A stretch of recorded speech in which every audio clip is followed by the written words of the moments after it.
పట్టణ ప్రజలకు, ప్రభుత్వ అధికారులకు, ప్రజాప్రతినిధులకు అందరికీ నమస్కారం అండి. ఇది మీరు చూస్తున్నది ఆలేరు ఆర్టీసీ బస్టాండు. చూడండి, గతంలో ఆలేరులో ఉన్న వానరాలను, అదే కోతులను పట్టాలని ఎన్నోసార్లు ఫిర్యాదు చేసినాము. ఇగో వీళ్ళు కోతులు పట్టేవాళ్ళే. ఇటు చూడండి,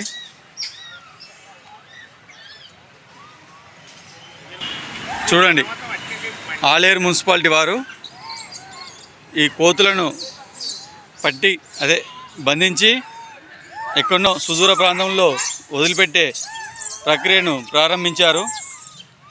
మీరు చూడవచ్చు,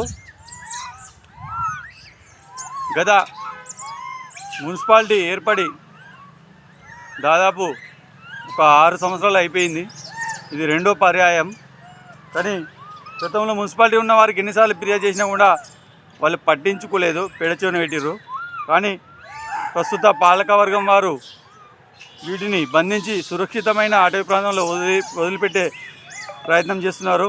ముఖ్యంగా నేను చెప్పేది ఏంటంటే, ప్రస్తుత మున్సిపల్ కమిషనర్ శ్రీనివాసరెడ్డి గారికి, అలాగే చైర్మన్ బీజన బాలమణి భాస్కర్ గారికి నేను ప్రత్యేకంగా ధన్యవాదాలు తెలుపుతున్నాను. ఎందుకంటే వీటి వలన ఆలేరులో ప్రజలు ఎన్నో ముప్పు తిప్పలు, గాయాల బారిన పడ్డారు, ఎన్నో ఇబ్బందులు ఎదుర్కొన్నారు. ఇవి కూడా సురక్షితమైన ప్రాంతాల్లో ఉంటే కూడా మనుషులకు ఇబ్బంది ఉండదు. ఇవి కూడా మనుషులకు వాటికి అవి ఏవి కూడా మనుషులకు హాని కలిగించాయి. కేవలం అవి ఇండ్ల పైన కానీ ఇళ్ళలోకి రావడం కోసం, కేవలం ఆహారం కోసం మాత్రం వస్తాయి. ఎందుకంటే మనుషులు అడవులను పాడు చేస్తున్నారు, పర్యావరణాన్ని పాడు చేస్తున్నారు. పర్యావరణం కరెక్ట్ ఉంటే ఇవి ఎక్కడ ఉండాలనో అక్కడ ఉంటాయి. కానీ మనుషులు కూడా పర్యావరణాన్ని పాడు చేయొద్దు, ముఖ్యంగా అడవులను నాశనం చేయొద్దు. చూడండి, ఎన్ని ఒక్కటి కాదు, రెండు కాదు, వందల సంఖ్యలో ఉన్నాయి. అక్కడ ఒకటి చూడవచ్చు మీరు, పెద్ద కోతుంది. అది చాలా ప్రమాదం. అది దాన్ని బంధించలేదు, అది ఫుల్ చాలా ప్రమాదం. అది తిండి లేక అలసిపోయినాయి. ఒకటి కాదు, రెండు కాదు, చాలా చిన్న చిన్న పిల్లలు ఉన్నాయి, తల్లి పిల్లలు ఉన్నాయి, చాలా ఉన్నాయి. వీటి మనోవేదన, మూగవేదన ఎవరికి అర్థం కాదు. ఈ కోతులను బంధించిన వారు చూడవచ్చు మీరు. మీది ఎక్కడ అండి, చెప్పండి మీరు. మాది రాజమండ్రి నుంచి వచ్చాము. ఇక్కడ ఆలేరులో పడుతున్నాం. ఆలేరు చుట్టుపక్కల వచ్చాము. ఈ కొంచెం బంధించేసినాం పట్టి.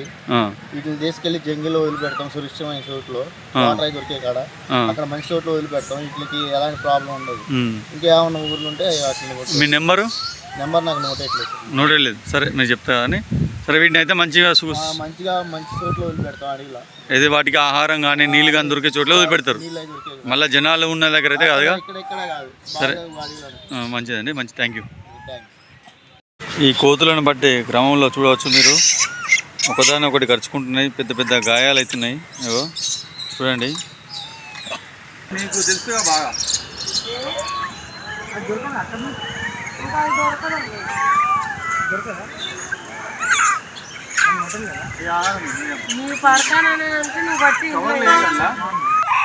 ఈ కోతులను బంధించిన వారు కూడా ఎక్కడో మళ్ళీ ఊర్ల దగ్గర కూడా వదిలిపెట్టొద్దు.